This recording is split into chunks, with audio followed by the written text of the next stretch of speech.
হাসান है ना ভিডিওটা দেখার পর আমি যতদূর বুঝতে পারলাম যে ওরা বাবা আর ছেলে মিলে এই ষড়যন্ত্রটা করেছে। তো ভিডিওটা আপনারা পুরোটাই দেখুন। আমি তো আপনাদেরকে বলেই দিলাম যতটুকু আমি বুঝেছি ভিডিওটা দেখে। তো আপনারা একবার ভিডিওটা দেখে কমেন্টে তো আমাকে জানিয়ে যাবেন যে কি বুঝতে পারলেন। তো দেখা যাক।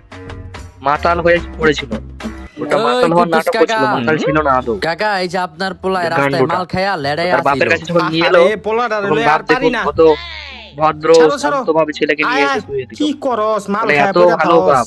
খাড়ে হো মাতাল ছেলে যে দুবারই মারবে তা না। ও কারণ কাকা ওই যখন রাস্তায় মাল খায়া দেখুন পইরা কিভাবে ছিল টাকাটা তখন আদায় ওর শরীরের উপর থেকে 50 বললে, টাকা পাইছি। এই লন টাকা 50 টাকা পেয়েছি বাবা আমরা। ওরা তো মিছা কথা দেখুন, কইতাছে, এরকম ভাবে আমার কথা, যে শরীরের 5,000 উপরে টাকা 50 টাকা পেয়েছি। না 5,000 টাকা ছিল। তারপর তাদের কলারে ধরে তার বাপ তাকে ভিতরে নিয়ে আসে এবং 5,000 টাকার ফাইন করে। কমেন্টে জানাও তোমরা কি করবে বলো।